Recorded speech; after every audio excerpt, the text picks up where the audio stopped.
keluar kemana-mana dalam tempat sholat, ya, khalwat sendiri, zikir, berdoa, banyakin ibadah, menghadap kepada Allah. Itu saatul ijabah, waktunya diijabah.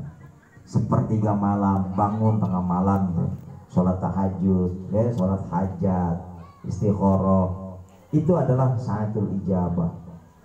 Lalu kemudian kailullah, waktu-waktu kailullah setengah hari. Lalu pada saat sholat Jumat, di mana khotib duduk di antara dua khutbah. Barakallahu li wa lakum fil Qur'anil azim wa nafa'ani wa iyyakum bima fihi minal ayati wa dzikril hakim taqabbala minni wa minkum tilawatahu innahu huwas sami'ul alim. Duduk enggak? Duduk. Kata Bilal, Allahumma salli ala Sayyidina Muhammad. Kita angkatin tangan. Ya Allah, aku pengen punya bojo loro ya Allah. Sing gede, sing enom, sing kaya ya Allah. Aku pengen umroh karo bojo loro-loro ya Allah. Itu angkat doa, itu yang Aminah kan pengalaman. Jadi saatul ijabah, ibu-ibu juga nggak apa-apa, meskipun nggak sholat Jumat, tapi dengar di rumah, suara di masjid itu terdengar. Pada saat itulah duduk di antara dua khutbah, ketika ibu sedang masak di dapur, goreng tempe, goreng telur, masak indomie, masak sayur, lepas semua, angkat tangannya, ya Allah, lunakkanlah hati suami saya supaya setia kepada saya ya Allah. Amin. Jangan sampai melirik kepada janda-janda muda ya Allah. Amin. Panjang doanya nggak apa-apa, tiba-tiba selesai doa gorengannya gosong.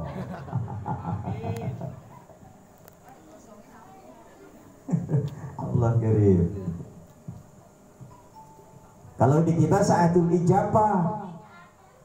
Tapi kalau di Mekah maqamul ijabah, tempat-tempat diijabah. Ada yang namanya rukun Yamani. Rukun Yamani nanti Pak Setiono dan Ibu Puji melihat di mana posisi rukun Yamani, di antara Hajar Aswad dan pintu Ka'bah, di rukun Yamani. Di rukun Iraki, di rukun Syami, dan rukun-rukun yang lain itu adalah maqamul ijabah. Di makam Ibrahim berdoa di situ. Ya Allah, kata Pak Setiono, aku kesini itu ongkosnya gak murah loh ya Allah.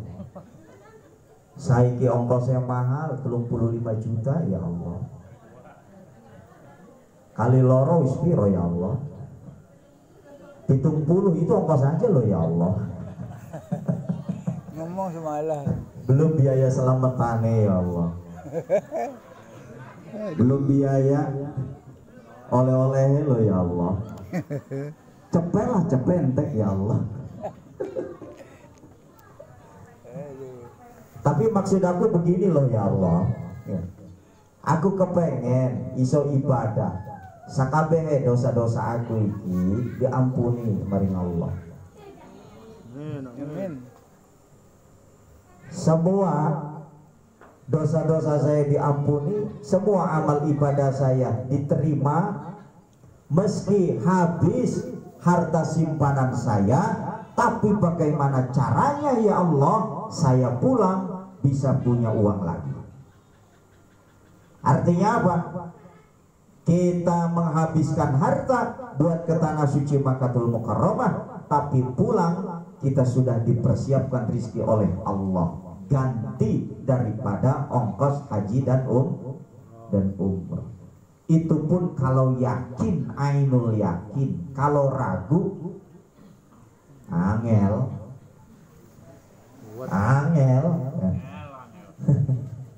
Ya kalau ragu ya angel. Tapi kalau yakin, ainul yakin, Allah karim. Gak ada yang mustahil bagi Allah. Saya sering sekali membuktikan dan saya kasih support kepada sahabat-sahabat saudara-saudara saya yang ibadah haji dan umroh, berangkat saja Kalau memang hatinya sudah mantap, keluarganya sudah setuju, ongkos pas-pasan, gak apa-apa. Ada ongkos 35 juta saja, yang penting ada ongkos. Ke tanah sucinya bagaimana? Cukup bawa duit 1 juta. Itu duit 1 juta menurut saya gede dan angel awet tuh duit kalau nggak dipakai belanja. Kantongin aja, jangan dipakai. Habis kalau di sana nanti Ibu Puji mau belanja apa? Iya, makan udah disiapin sama travel. Makannya bisa request kita, bisa makanan ala Indonesia baik, ala Jawa baik ada, ala Arabi juga ada, ya. Semua yang penting kita pesanan kita itu semua sudah dipersiapkan. Biaya zaroh-zaroh ada. Cuman travel itu nggak mempersiapkan biaya oleh-oleh, biaya program di luar program itu nggak ada. Yang penting bisa ibadah, nggak usah ngurusi. Bawa pakaian nggak usah banyak-banyak Pak Setiono. Bawa 2 aja udah cukup. Iya, celana dalam banyakin. Kalau baju luar ya dikit aja. Masalahnya kenapa kalau celana dalam banyakin? Takut ngompol.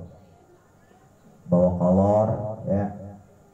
Jadi bawa kaos santai, udah bawa baju 2.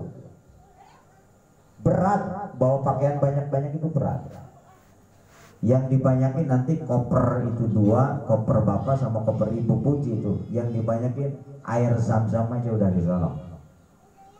Karena di travel itu cuma 5 liter 1 orang, kalau 2 orang itu cuma dapat 10 liter. Gak kebagian sewisma Mas RT 16 begini 10 liter. Iya gak? Nah, kumpulin botol-botol macam begini, kumpulin. Di sininya bawa plastik hitam, bawa lakban yang banyak. Nah, ini teori untuk bawa zam-zam dari sono.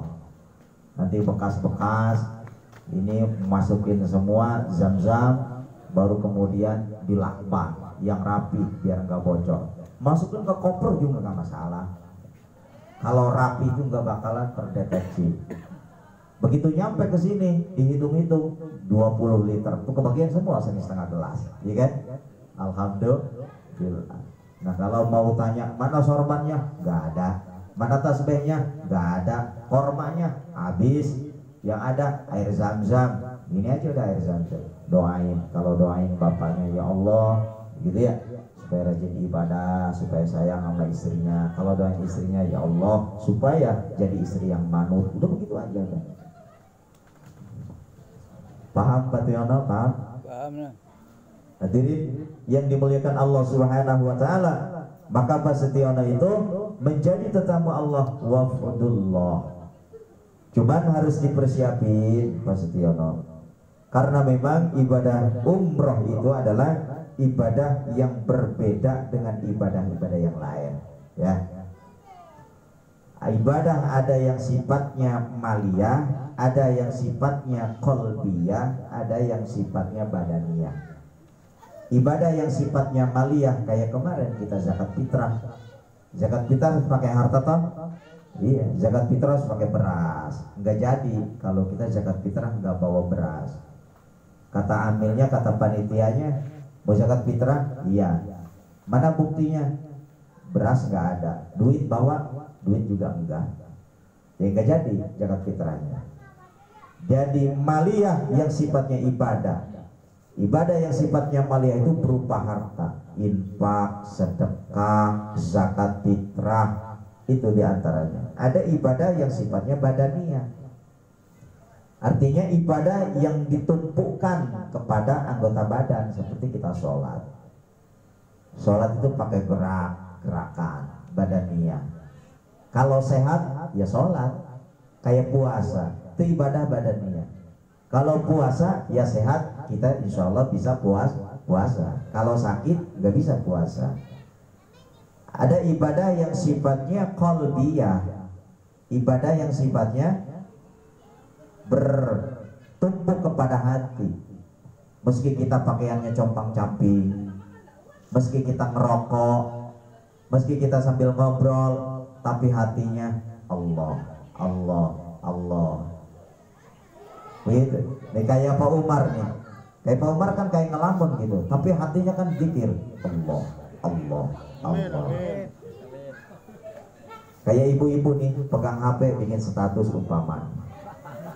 Ya Allah, mudahkan aku jalan ke tanah suci. Bikin status, tapi hatinya Allah, Allah, Allah. Itu ibadah qalbiyah. Maka ibadah qalbiyah itu nggak bisa dinilai dari penampilan dan keadaan. Dalam keadaan ngantuk, dalam keadaan setengah tidur, dalam keadaan terjaga, dalam keadaan jalan, duduk, berdiri, itu semua tidak bisa kita prediksi karena itu tumpuannya hati. Kalau orang udah ingat sama Allah, zikrullah, dia sedang ibadah. Ibadah apa? Ibadah hati. Ada ibadah hati yang lain. Al-imsaku anis syahwatil ghadabiyah, al-imsaku anil fitan, al-imsaku anil ghadab, al-imsaku anil ghairihim. Menahan hati dari hawa nafsu, dari marah, dari benci, anil hasadi, dari dengki, dari fitnah. Itu ibadah hati. Kita pengen marah nih sama orang, tapi dijaga hati kita. Astagfirullah, ngapain kita marah capek-capek? Ada orang punya uang banyak, kayaknya kehidupannya enak begitu daripada kehidupan kita. Terus dalam hati kita ini ada rasa cemburu, ada rasa iri. Astagfirullah, ngapain iri-iri? Itu kan udah hakullah, udah hak dari Allah, udah takdirnya. Siapa tahu kita tinggal nunggu iri kan? Astagfirullah, dalam hati itu jaga. Nah ini namanya juga ibadah qalbiyah. Tapi kalau Pak Setiono, Pak Pujianti, ibadah umrah itu ibadah yang meliputi semuanya. Sebab ibadah umrah itu dan ibadah haji hartanya harus ada. Daftar pakai duit, betul ya. Ke Mekah badannya harus sehat. Kemudian hatinya harus mantap. Kalau hatinya nggak mantap, nggak jadi. Karena memang banyak orang yang sehat badannya, yang kuat badannya, tapi hartanya juga banyak, hatinya tidak mantap, nggak jadi ibadahnya. Inilah hebatnya ibadah yang bersifat praktis, tetapi meliputi ibadah-ibadah yang lain. Badannya ibadah, hatinya juga ibadah, hartanya juga dipakai untuk ibadah, maka sumber berkah. Amin ya robbal alamin. Kita doain mudah-mudahan Pak Setiono umrohnya umroh mabrur. Apa itu umroh mabrur? Imam An-Nawawi menyebutkan mabrur itu adalah hayal qabul. Kalau umrohnya mabrur berarti umrohnya dikabul, diterima. Wa alamatul qabul fahuwa khair.